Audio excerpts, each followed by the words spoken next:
میرے بہت سے ساتھی حیران ہو رہے ہوں گے کہ میں کھڑے ہو کر تقریر کر رہا ہوں اپنے کمر کی تکلیف کو نظر انداز کرتے ہوئے۔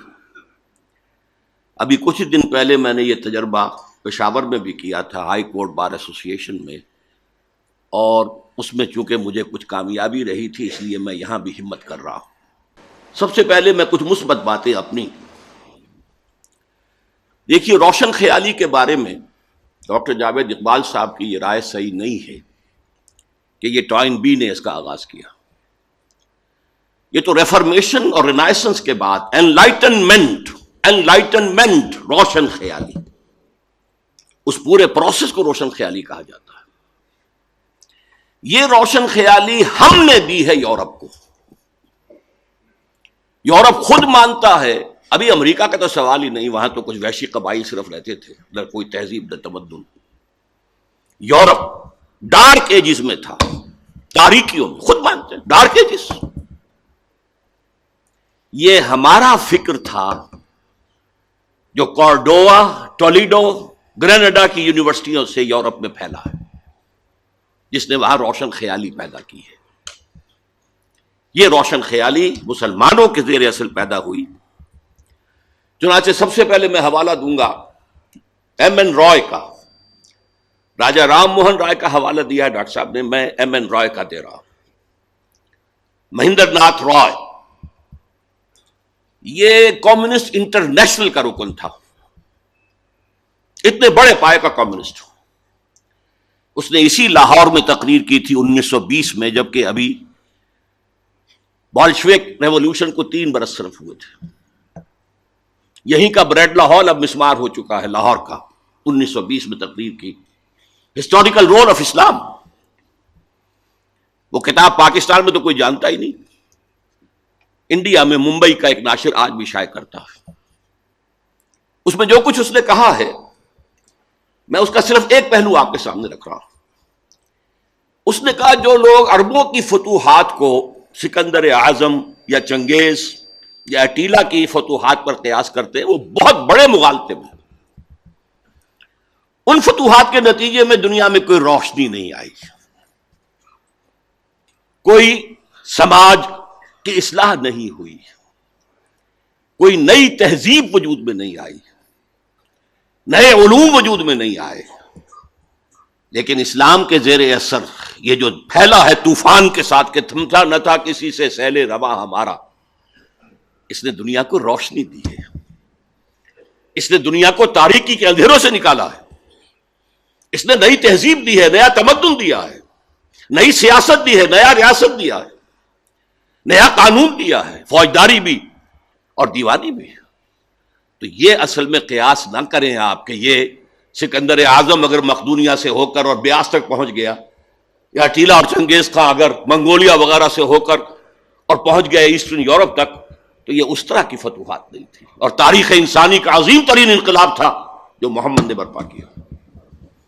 یہ گواہی ایک ہندو کی ہے، جو صرف ہندو نہیں، کمیونسٹ ہے، صرف کمیونسٹ نہیں، کمیونسٹ انٹرنیشنل کا ممبر ہے۔ اسی کی ایک گواہی علامہ اقبال نے دی۔ علامہ اقبال نے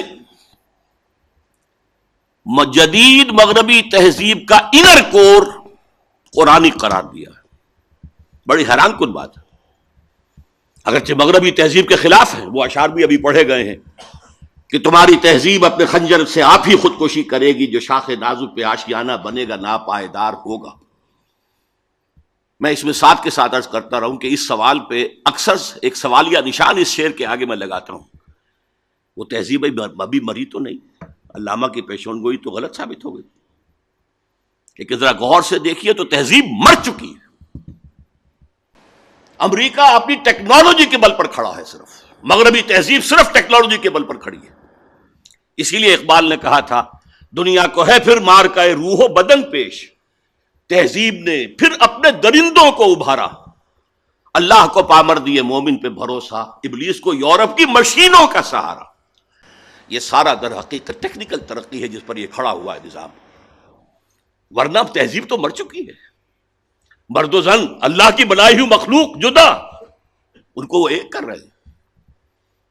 ہم جنس شادیاں، ہومو سیکچوئل کی شادیاں، ایک مرد شوہر ایک مرد بیوی، ایک عورت شوہر ایک عورت بیوی، یہ تہذیب ہے یا تہذیب کا سنڈاس ہے؟ یہ تہذیب تو مر چکی، خاندانی نظام ختم ہو چکا۔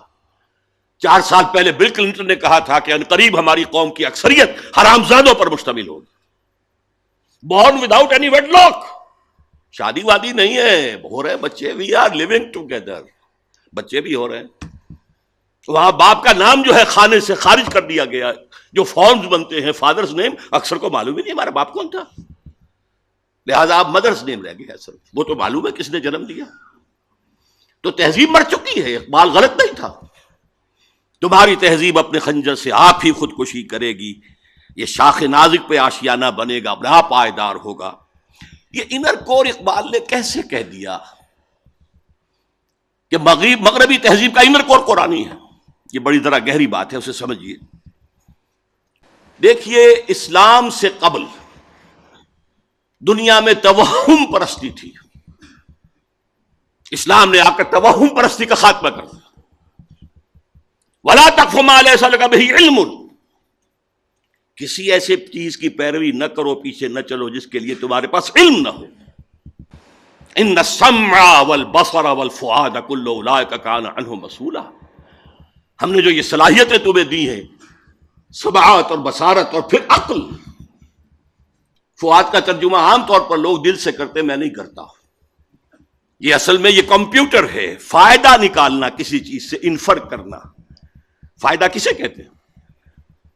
گوشت کو جب بھون دیا جاتا ہے، پانی وانی نکل گیا، اسے فعید کہتے ہیں، اس کا خلاصہ نکل آتا ہے، تو یہ فائدہ دماغ نکالتا ہے۔ یہ سماعت اور بصارت ان پٹ کرتی ہے، ڈیٹا فراہم کرتی ہے، ڈیٹا جو ہے وہ اس میں لوڈ کرتی ہے، اور یہ مشین میں کمپیوٹر جو ہے اسے پروسیس کرتا ہے۔ ان السمع والبصر والفؤاد كل اولئک کان عنہ مسئولا، ہر شخص سے جواب دہی کی لی جائے گی، تم نے ان کو کیوں استعمال نہیں کیا؟ توہمات میں پڑ گئے۔ توہمات کی تاریکیوں سے نوع انسانی کو نکالنے والا اسلام، قرآن۔ اور پھر دیکھیے، دنیا مانتی ہے کہ اس سے پہلے فلسفے میں، منطق میں صرف استخراجی منطق کا راج چل رہا تھا، ڈیڈکٹیو نالج۔ ایک بات مان لی اور اس کے منطقی نتیجے میں بال کی کھال اتارتے جا رہے ہیں، اسی میں ڈوبے ہوئے ہیں، اسی میں ڈوبے ہوئے ہیں۔ قرآن نے آ کر دنیا کو روشناس کرایا استقرائی منطق سے۔ دیکھو، مشاہدہ کرو، کھول آنکھ، زمین دیکھ، فلک دیکھ، فضا دیکھ، مشرق سے ابھرتے ہوئے سورج کو ذرا دیکھ۔ افلا ينظرون الى الابل كيف خلقت والى السماء كيف رفعت والى الجبال كيف نصبت والى الارض كيف سطحت فذکر انما انت مذکر۔ دیکھو، غور کرو، سوچو، آبزرو کرو، پھر نتائج نکالو، انفر کرو۔ یہ استقرائی منطق، انڈکٹیو نالج، دنیا کو اس سے روشناس کرانے والا قرآن ہے۔ یہی انڈکٹیو نالج سائنس کی بنیاد بنا، اور سائنس انر کور بن گیا جدید تہذیب کا، اگرچہ اس کا جو ظاہر ہے، انر کور کے اوپر جو پردے لپٹے ہوئے ہیں وہ غیر اسلامی ہیں۔ وہ کیسے وجود میں آئے اس کی بھی میں تاریخ آپ کو بتا دینا چاہتا ہوں۔ دیکھیے، یورپ میں یہودی انتہائی دبے ہوئے، پسے ہوئے، مستضعفین، قابل نفرت، شہروں سے باہر گھیٹوز میں وہ رہتے تھے، انہیں اذیت پہنچاتے تھے عیسائی، اور صحیح بات تھی۔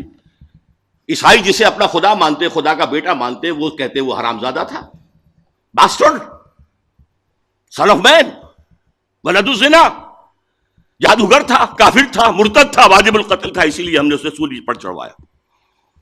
یہ دوسری بات ہے کہ اللہ نے کیا کیا اور کب انہیں اٹھایا۔ انتہائی پرسیکیوٹڈ کمیونٹی تھی، اور سب سے زیادہ شدید پرسیکیوشن اسپین میں تھی، جو بہت گہرا کیتھولک ملک ہے۔ یہی وجہ ہے کہ یہودیوں نے مسلمانوں کی مدد کی اسپین کو فتح کرنے میں، راستے بتائے طارق ابن زیاد کو۔ نتیجہ کیا نکلا کہ مسلمانوں نے انہیں سر پر بٹھایا، ان کی عزت کی۔ هي الحلقات تحفظني بآيات من القرآن، هي الحلقات تملأني بحب المصطفى العدنان، هي الحلقات تحفظني